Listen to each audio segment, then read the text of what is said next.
The views expressed on the following program are not necessarily those of WPSL. However, we do encourage you to like and share them on Facebook. What is going on? Well, it's time to find out. It's the Sue Ellen Sanders Show on WPSL with Sue Ellen Sanders. And welcome to the Sue Ellen Sanders Show. You may have noticed I'm kind of on at a different time now. You may be listening to this on Saturdays at 1 p.m., or you may be listening to it at 11 a.m. on Sunday, or you may be watching this on YouTube. And either way you're watching or listening to us, welcome to the Sue Ellen Sanders Show. I am thrilled to have here a takeover of the studio, you might say, by Renaissance Charter School. And Jill Todd has brought, you certainly could not have fit everybody in one car, right? We did not, no. Yeah, okay.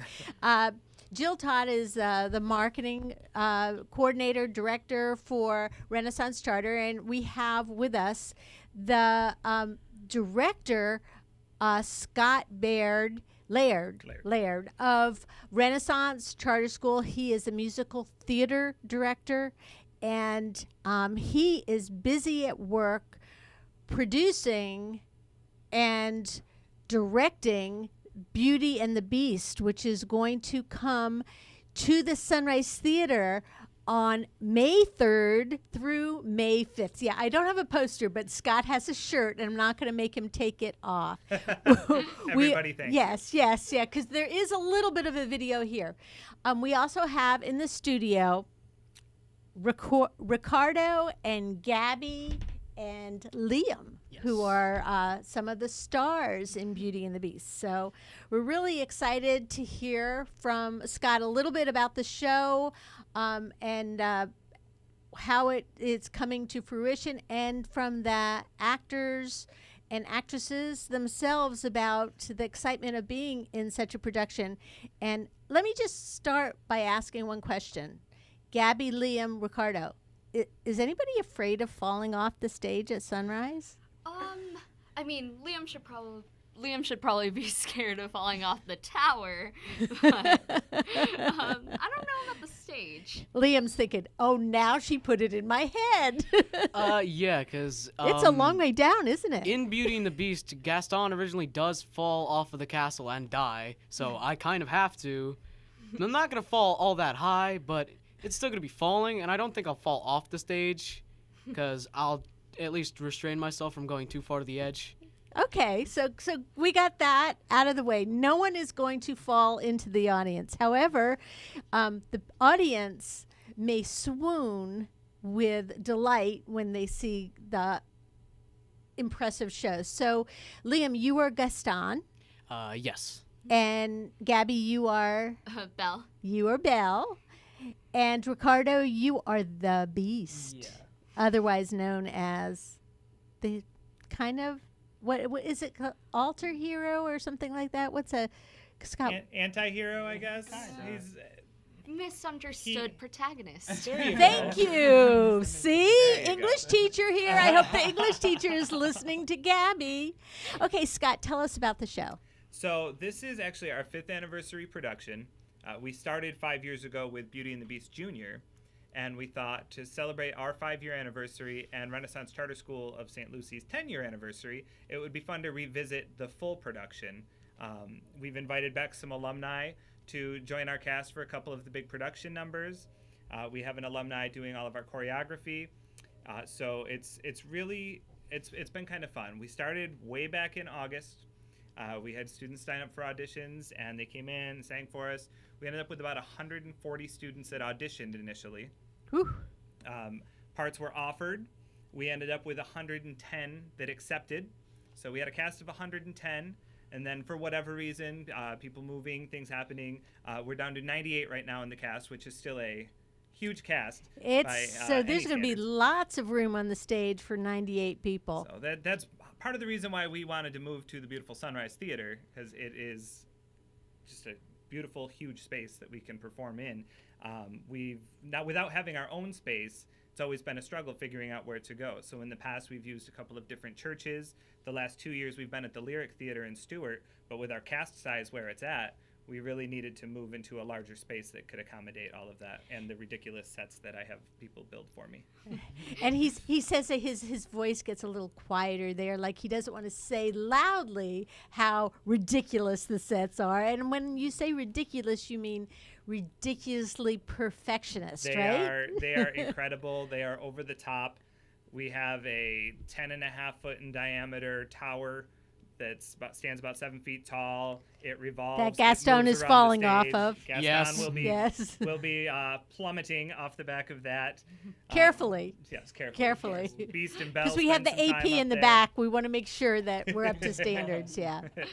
Everyone's insurance is covered. We're good. Yes. But it's really a collaborative effort on all parts, though. My parents come down from New York this time of year, and my father builds all of the sets for me. I so- was just going to ask who's doing all the set building. So I throw some ideas at him and Mrs. Warren, our art teacher, and him sit down, and they create this amazing set design that goes beyond the dreams of what I had for the show.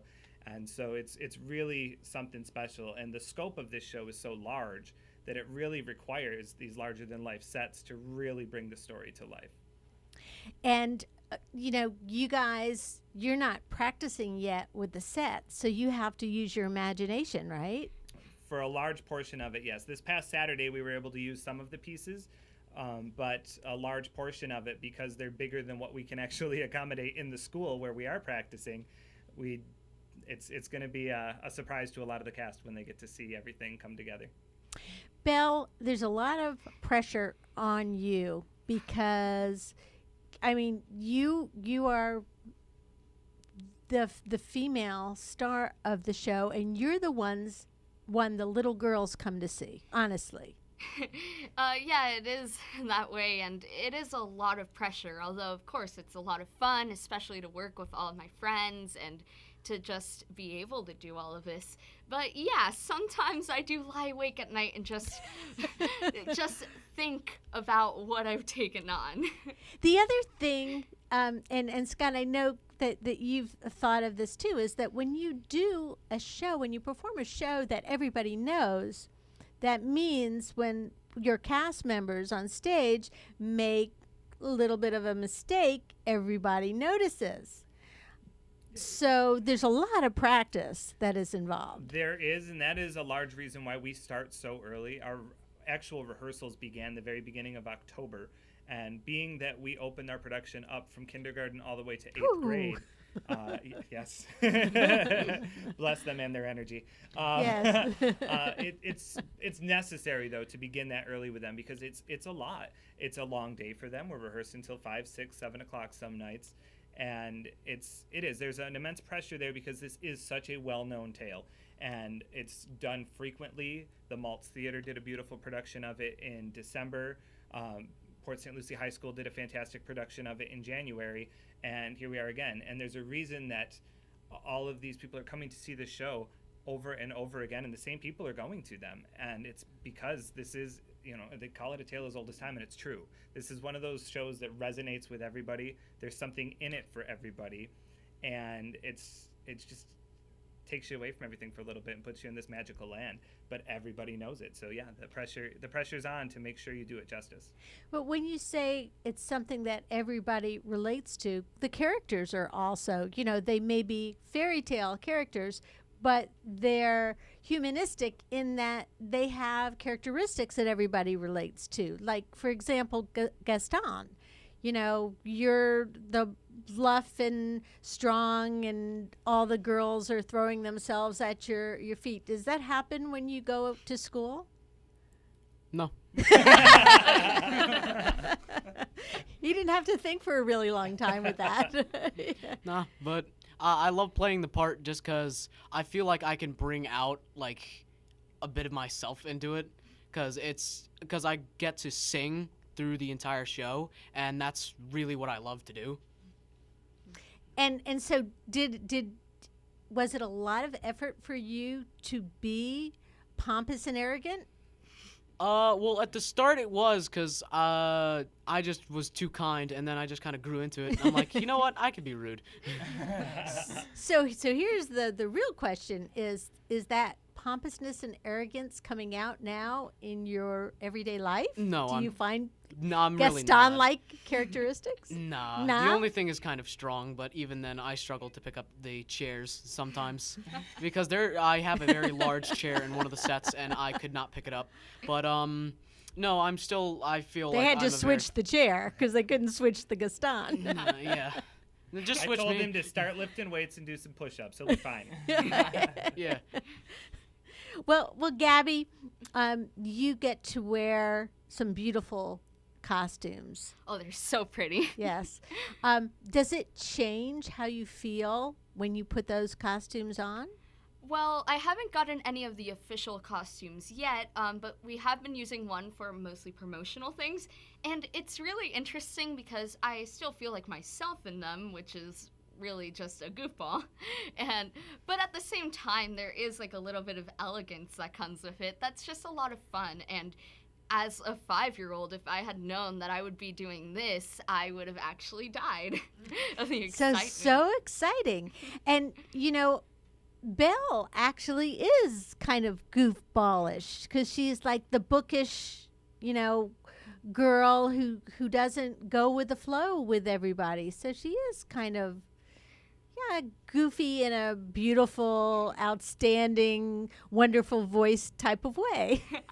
She's quirky and headstrong, Yeah. and Gabby fits the part to a T. She really does. As soon as she opened her mouth during her audition, all of us on the panel looked at each other and were like, "That's Belle." Like Thank you. there was no question about it. She's Belle. So did you feel that way with Ricardo? Honestly, Did when he came up to the microphone to try out, did you say, "That man's a beast, man"? So Ricardo's a bit of a conundrum.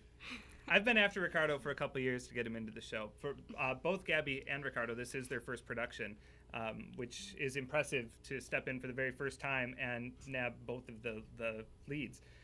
But Ricardo, he has such a velvety voice that he could really be put in many different roles. And it was finding the best place to put him. It wasn't until I had him read the script that I said, "Yep, there's our beast." He had this gruffness to him, but you could see the fragility that lied underneath it, and that is really what sealed the deal for that casting choice. What type of lead-in did you do when you were telling people to get ready to try out? Did you describe what the characters needed to be like? So with the audition packet that we handed out that gave them all the information and the specifics, we do give a character breakdown. Several students did come up to me and ask specific questions, and I would explain the character's motivation a little bit to them so that they had that in mind. And then when we got to callbacks, I did give them some specific notes on what direction they should be taking in him, but not too much because I wanted to see if they could truly bring the character to life on their own without too much guidance. Ricardo, you're, of all of the characters, I think you're the one that has the most mood changes, would you say? Most definitely. How do you handle that? Well, I mean, there's nothing I could really do about it. So I just, throughout my everyday life too, I do have a lot of mood swings because of my Okay, friends. so it was kind of a natural yeah, really, thing. it's yeah. something I just kind of fit into. Honestly, I do like the role a lot.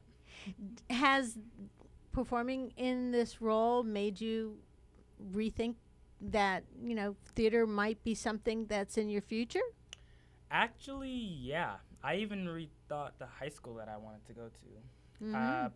Was going to go to Centennial, but now I kind of want to go to PSL just because of their theater program. And They do have a wonderful theater although program. I always thought that I was going to be an athlete. Now I really don't know because I just love theater and I love athletics so much. Well, you could be an athlete that sings. I never really thought of that, actually. High School Musical.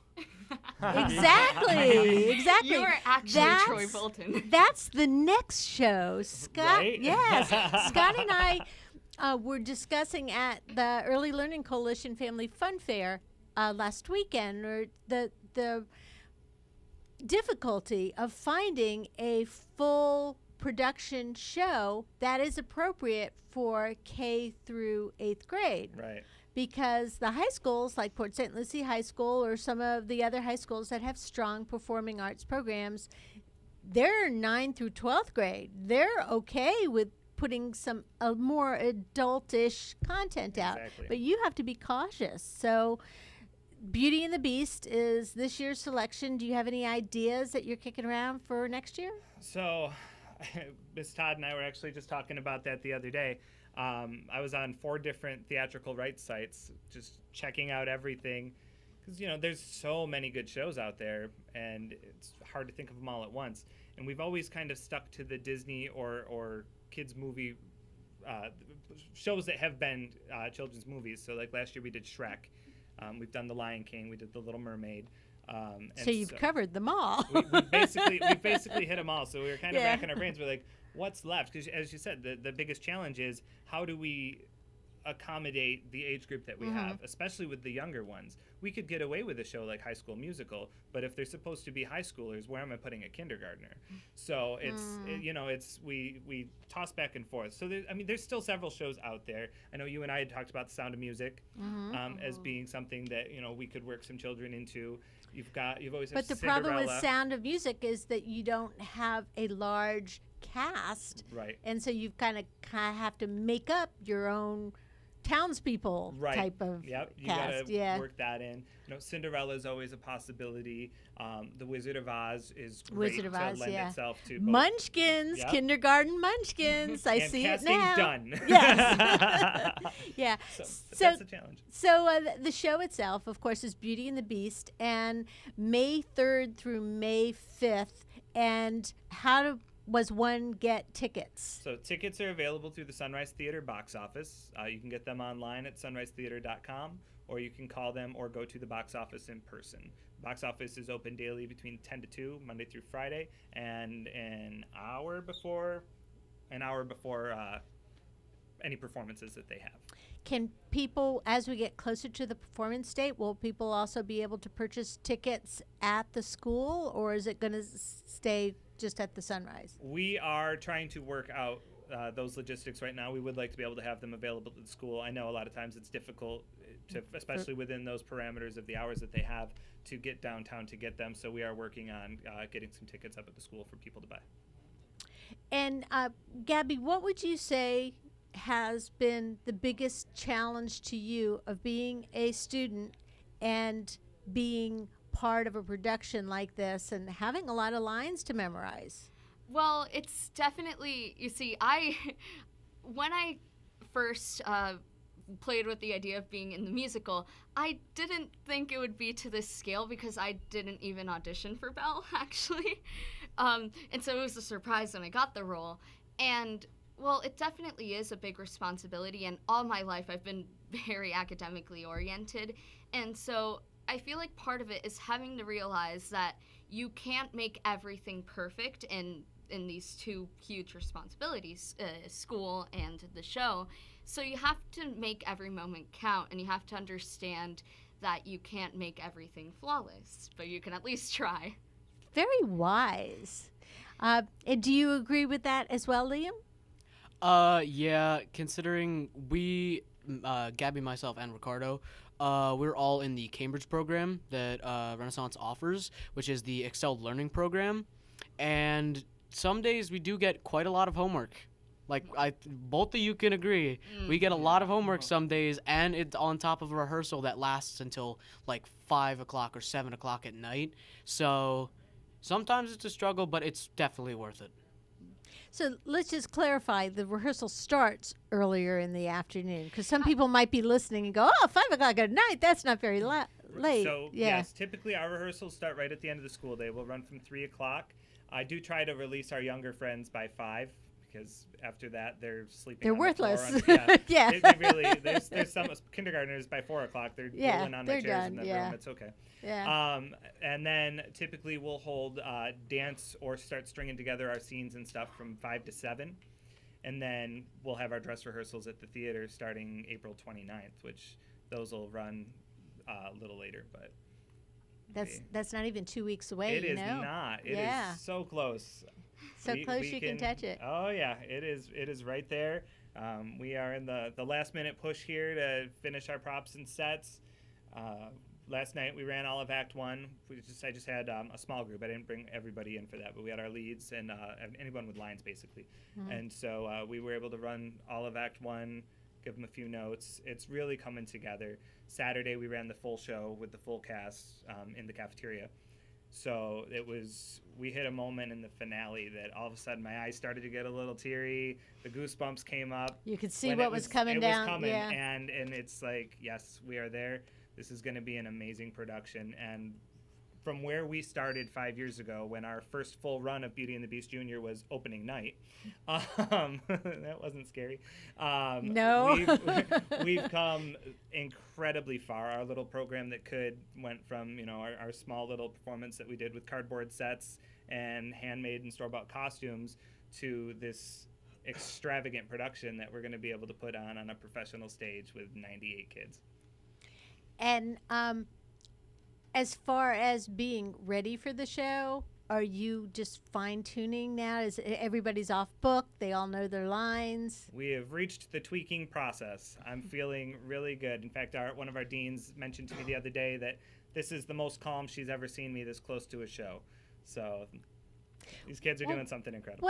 What's that expression about when you have a good dress rehearsal? When you have a bad dress rehearsal, you have a great show. Bad dress rehearsal, phenomenal run. Okay. So, but you're not up to dress rehearsal yet. We are not up to dress rehearsal yet. I'm okay with everything being phenomenal now. I expect one of the dress rehearsals to just be terrible so that we can knock this out of the park on the weekend. Yeah. So May 3rd through May 5th. Is that Friday night? Friday and Saturday night at 7 o'clock, and then on Sunday we have a matinee performance at 3. But before that, we do have a free princess party for anyone with a ticket for Sunday's show in the Black Box Theater at the Sunrise. We have several of the Disney princesses coming to hang out with all of our little boys and girls that want to come. We'll have some light refreshments, a DJ. We're going to have a whole dance party with the princesses. That sounds like a lot of fun. So again, Beauty and the Beast, and we have here Gabby, who plays Belle, and we have Liam, who plays Gaston, and of course we have Ricardo, who is the Beast. There's another name for the Beast. What is his name, really? Is it just the Beast? Does he have a name? His official name is Adam, according to Disney. Oh. Which is really ironic because it means man, which shows that he's been trying to find his humanity, which is, That's fine. She knows Stop it getting all. philosophical. Yeah, you did see she's done her homework. Is there anything else that you want to add about being in the show, or, that has, for example, I asked Ricardo if it changed his life goals, but how about the two of you? Yeah, for me, definitely, because when first entering the Cambridge program, I thought, I'm going to be an architectural engineer. I'm going to do all these amazing mathematical things. And then we stepped into geometry, and I'm like, You know what? Geometry doesn't necessarily come into play with the rest of your life. So don't let it rule out architecture. It's just still, math is not a very big strong suit for me. It'll come back. Yeah. It'll come back. But I feel like, definitely with Ricardo, I'm rethinking my life and trying to put theater into that instead, considering that's something I'd really want to pursue in the future. And I'll say, I used to have a lot of free time, and, it was fun and all of that, but it was emptier, in my opinion, because after the show, I may be more tired, I may have, more responsibilities, but it's even in the, I guess, stressful times, it's more fun and more fulfilling, I guess, than after homework, just sitting around doing nothing. And it really has, I guess, filled up something in my life, and it's become a pretty big part of it now. So are all three of you in 8th grade? Mm-hmm. And something to consider is some of the things that you're talking about that you've learned from the show are things that will definitely come into play in high school, but also when you're applying for college, because the colleges look for you to be able to multitask, and they don't necessarily look for someone who has a dozen different activities, but someone who has activities that enhance the rest of their life. And how do you see, Mr. Laird? Should I call you Mr. Laird or Scott? Doesn't matter. Okay, all right. Let's just call you Scott, because everybody else is first name basis here. I'm Sue Ellen. So as far as what being in drama and musical theater brings to the table for education, let's talk about that just for a minute. Sure. So I teach 2 theater classes at the school, and one of the first things I tell them is that everything they learn in this class is going to be applied to them at some point in time later in life, especially like improvisational skills.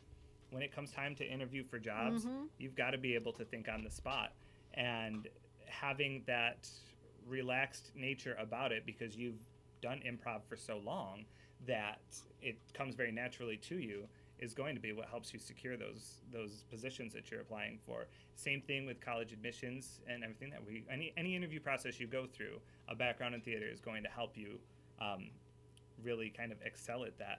Not to mention working with people that you wouldn't normally work with. So we group these students in so many different ways, and I'll make them draw from a hat, and they just have random partners, and they have to on the spot do a scene. So being able to immediately read your partner and really know how to work with that has, I think, greatly expanded the horizons for a lot of these students. And I've seen so many students who were really in their shell when they came to me break out, students who couldn't stand in front of an audience at all and say hi, much less get up and perform a monologue from memory. So it's helping break down walls, I guess, and break down barriers. And we'll talk a little bit more about this in the second half of the show, because we have some of the more academic and arts-related people coming on, still from Renaissance Charter School of St. Lucie. But Scott Laird has been my guest. He is the drama director and teacher and producer of Beauty and the Beast. And Liam and Gabby and Ricardo have joined us from the cast, and you will be able to see them on stage May 3rd through May 5th on the stage at the Sunrise, Beauty and the Beast. So thank you for joining me. Stay tuned. We're going to have some more of the folks from Renaissance coming in to talk about some of the other arts programs and how it all comes together for awesome education. You're listening to the Sue Ellen Sanders Show. Back in a few minutes with more.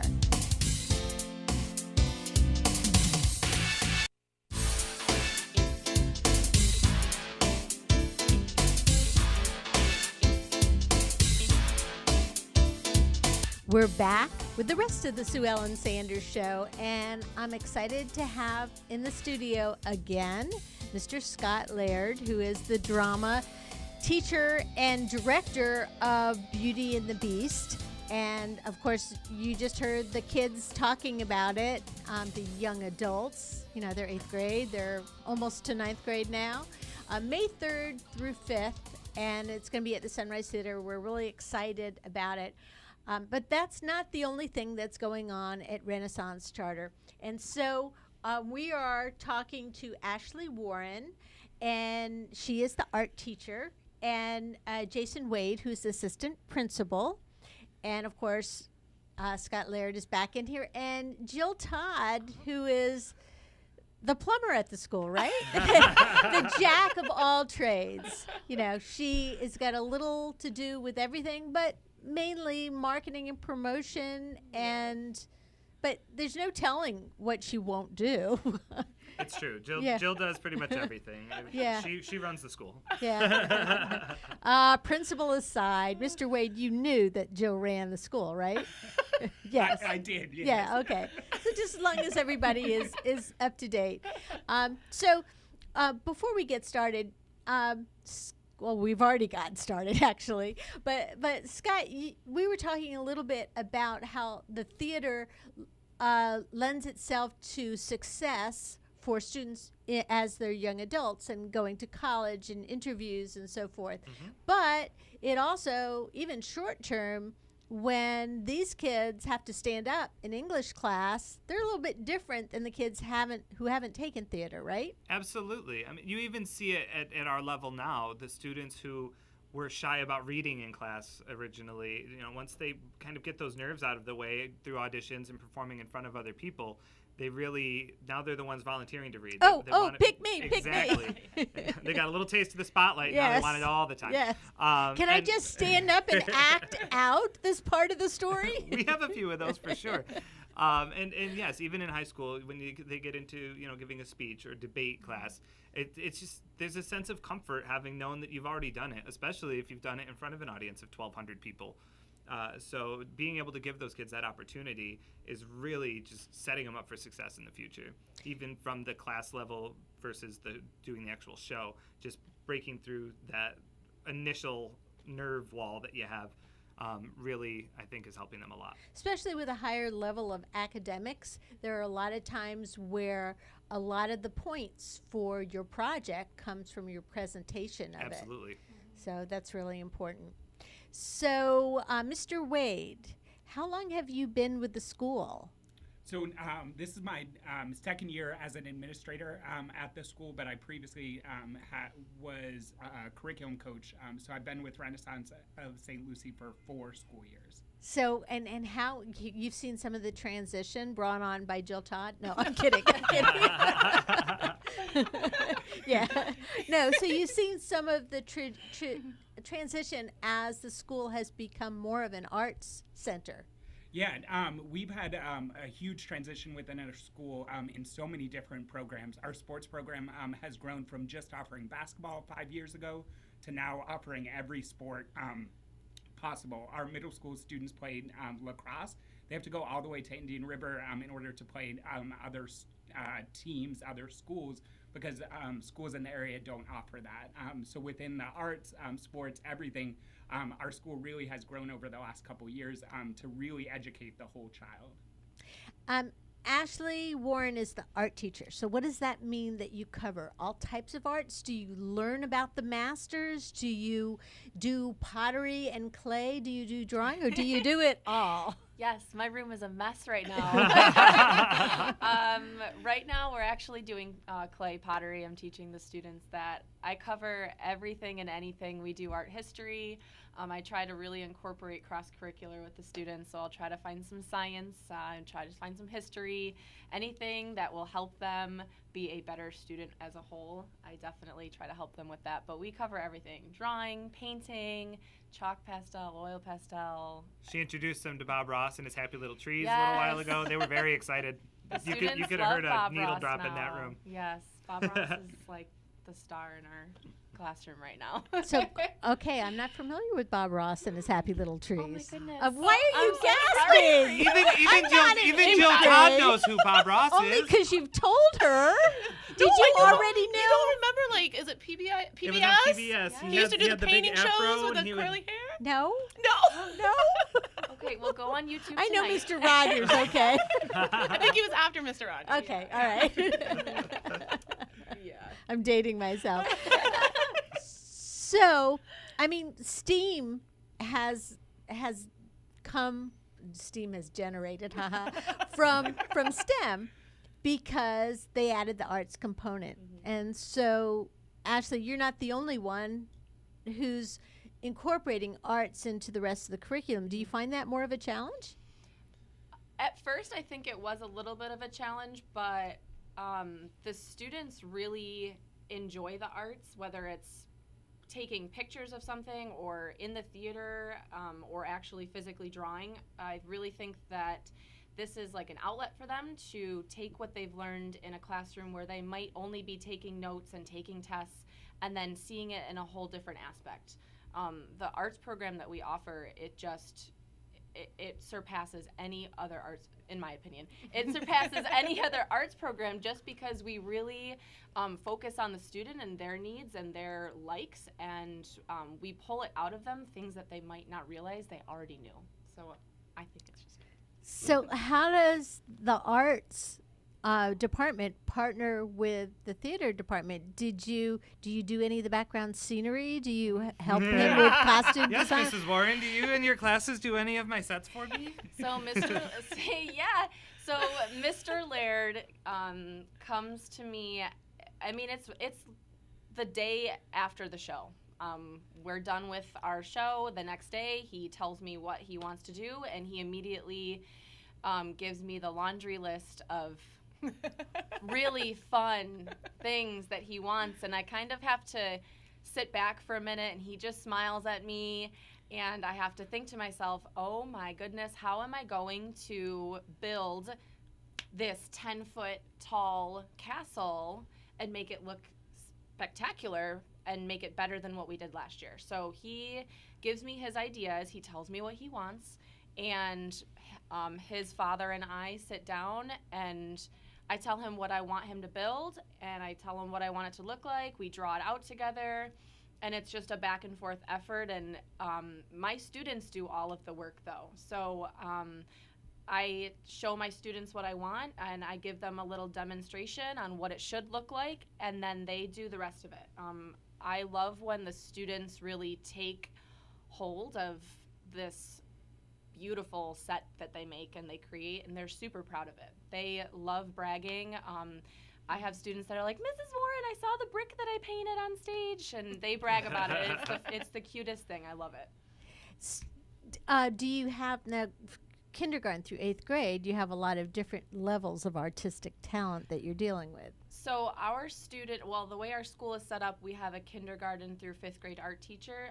I'm in charge of the 6th, 7th, and 8th grade art classes. I actually, the other day, had a 1st grader come help with the set pieces after school the other day. I had her painting some castle walls, and it was fantastic, and she said it was the best day she ever had. So,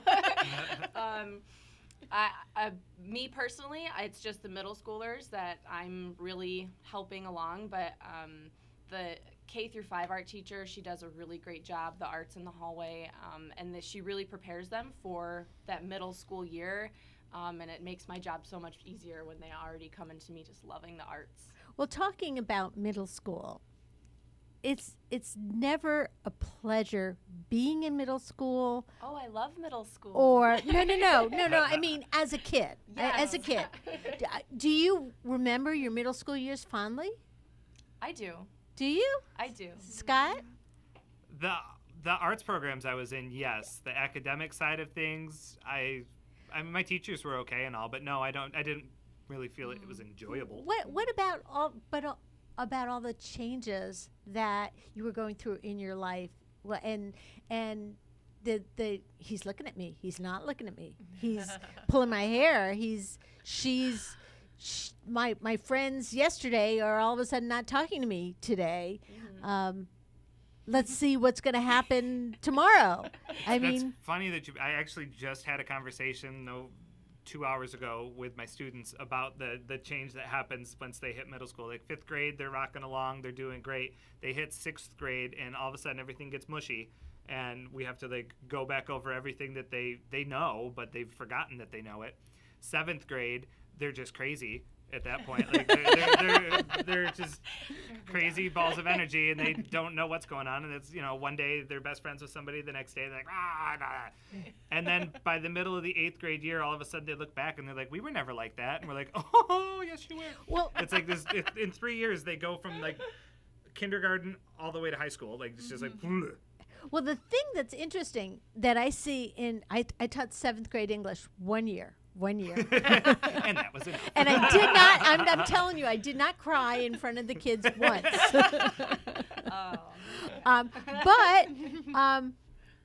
It was interesting because every kid that's in middle school thinks the issues they have, they're the only ones who have ever had those issues in their entire life. I think in my classes, they really do. They think that what is happening to them is the worst thing that you could possibly ever happen to a human being, and it's our job as educators to teach them that that's not the worst thing. So walking them through it, giving them options on how they can fix something, that's our number one job. Yes, educating them is super important, but teaching them how to act like an adult and preparing them for the next grade level, high school, and just life in general. We see them for 8 hours a day, so it's our priority to make sure that they are prepared for life. You wouldn't believe how many kids in that 7th grade English class year, I think would have been great on the stage. They would have been awesome on the stage and being creative, because I felt like they needed that creative outlet. And so while some kids might think that every day is the worst day, when things are good, every day is the best day ever too. And I really think that's where things like sports and the arts and theater come into play, because you're that creative outlet or athletic outlet for that. Absolutely. No, I would agree. And it's so in addition to the theater classes, I also have a chorus and 2 bands that I direct. And there's always students in the hallway, and especially during the band classes, because we got the drum set and everything going. And I see the kids looking at the door, and you have to look. There's always a group of kids standing outside the door. They were on their way to the bathroom, but they hear the music and they want to stop because it's I did that as a teacher. I get those too. I would be like standing outside. Last year when I taught at LPA, I'd be standing outside the band room listening to the jazz band because it was like so incredible. Yeah. I had exactly 20 minutes to get back to my class and grade 100 essays, and I'm standing outside listening to the jazz band. The arts has a way of really speaking to people, and what I love about our school is that everybody embraces it. It's not just the artsy people. All of the teachers are showing up for the show. They all come to the musical. Most of the staff bought shirts. Like, they all want to support it. They are incorporating the arts into their classes. I know one of our 6th grade science classes is teaming up with a STEM class that we teach to create aqueducts, and they're going to have a competition on whose aqueduct functions better. Like, they're working all of this stuff into it. Mrs. Warren actually was helping some of the 2nd grade teachers because their kids are writing books, and so she helped illustrate some covers for them. It's really a collaborative effort, and everybody's on board. We do a big art show at the end of the year that's K to 8. And Mrs. Warren usually wants to pull her hair out because it's so much work to put it together. But just seeing the responses from everybody. She's smiling and saying it's beautiful now because you can see she's a little distant from when everything is due. Yeah. It's the same way that I'll be in a couple of weeks when everyone's asking me questions and my head's spinning and I don't know where I am. It's always stressful, but in the end, when the students, see their artwork or they're off the stage and they're just glowing and they're proud of it, it's all worth it. So all my hair will fall out, but I'm good with it as long as it's for the kids. It's for the wigs. And you know what? I was gonna say he probably has like a discount on wigs for the show. I got the wig. But and it's wonderful that the arts are also being more and more recognized in the community. And this community has always been good with the arts, but just recently, was it March, we had Mrs. Warren's artwork up in, or February? February. We had the artwork up downtown Fort Pierce for their gallery walk night. And random people are coming and asking how much they can buy these prints for. The talent that we have is so incredible, and that's why we keep expanding our programs and doing more and more. That's why she's able to do the clay, and we got the kiln and all of that, and why my chorus 3 years ago I had 14 kids in chorus. I have 40 right now, and it's growing, and everyone wants to be a part of it in any capacity. Kids are begging us to do stage crew. They just want to be a part of it. It's really changed the culture of our whole school. So people recognize that. And just I've been at the school as a parent for 8 years. They weren't, Miss Warren and Mr. Laird, Mr. Wade, they weren't there yet. And, Sarah was in 6th grade, and I did find it a little, there were the cliques, the jocks, and the people that were maybe not so unpopular, whatever. And then when they came and they started all these programs, it's a totally different school. Ricardo is on 4 sports teams and he's in the play. The kids are, and everyone just kind of gets along. You don't really see the groups anymore. Everybody's friendly for the most part. Everyone gets along.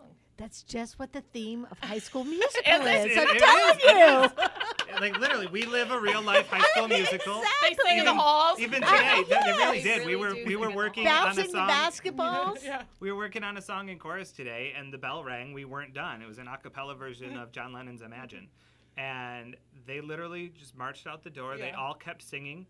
Walked on to the next classes until they finished the song. They were like, no, we're finishing this, because they love what they're doing and they sound incredible. Last week we took them to Port St. Lucie High's show, the dance show that Spectre does. Yeah. And they were singing, oh my God, you guys, in the halls for 2 days. We were like, there stop. was boys doing the ballet, and I'm watching them, and they're turning around, they're like, do you see me?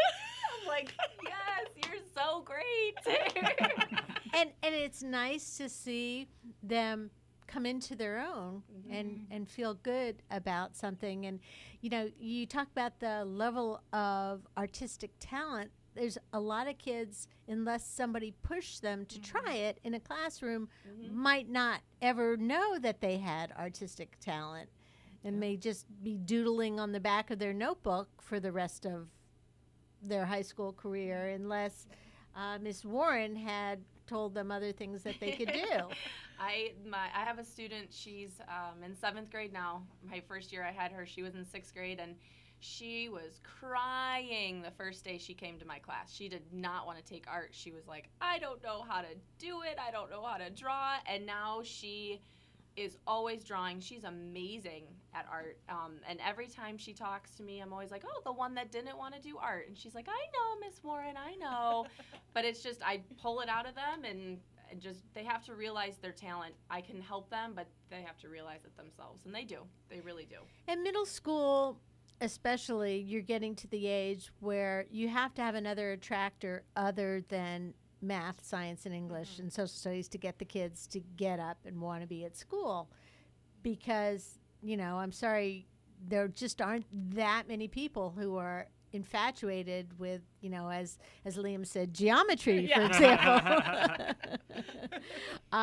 But drama and arts and music and sports, a lot of times that could be the reason the kids are getting up and they're trying hard, or if they're on a sports team and they have to have a certain level of academics to continue to participate, they're going to keep their grades up because of that. Yep.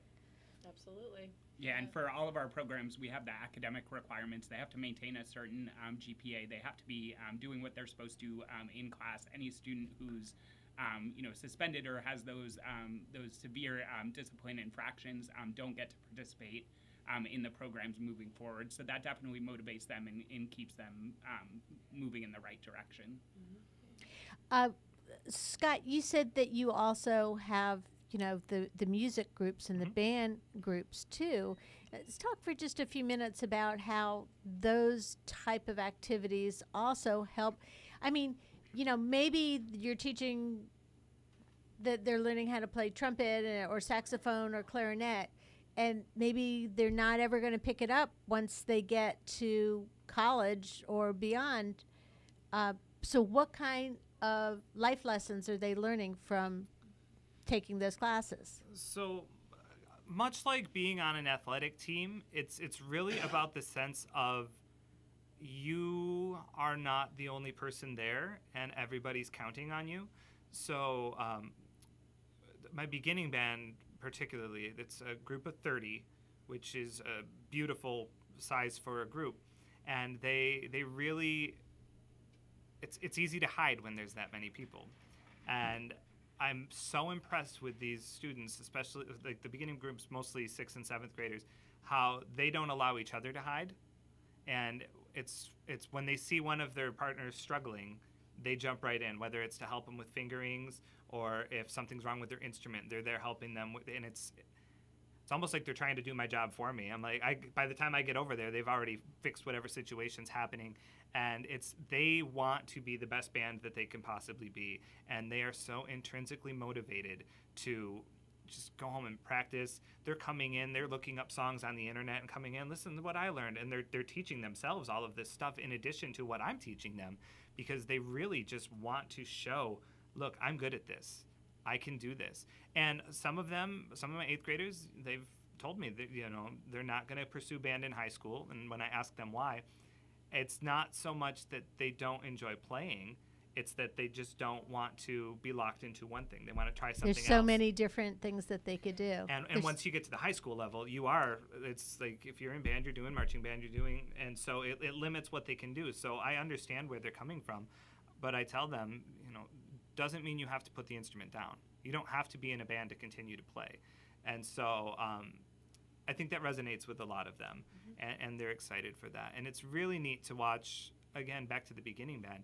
I have an 8th grade student that's in there, and he was, up until this year, he kind of flew under the radar as far as, he was never really a discipline problem, but he was never the star student either. And I was doing a playing test with the students. We were in a separate room, and he stood up in front of the class and took over the whole rehearsal and got them all working together as a group. This is just an 8th grade student who said, And you you're know like, what? where did this come from? Because they were supposed to work independently in their sections, and they were struggling with that. And he saw the need for a leader right then and there, and he stood up, grabbed the baton, and said, "Here we go." And Leadership skills.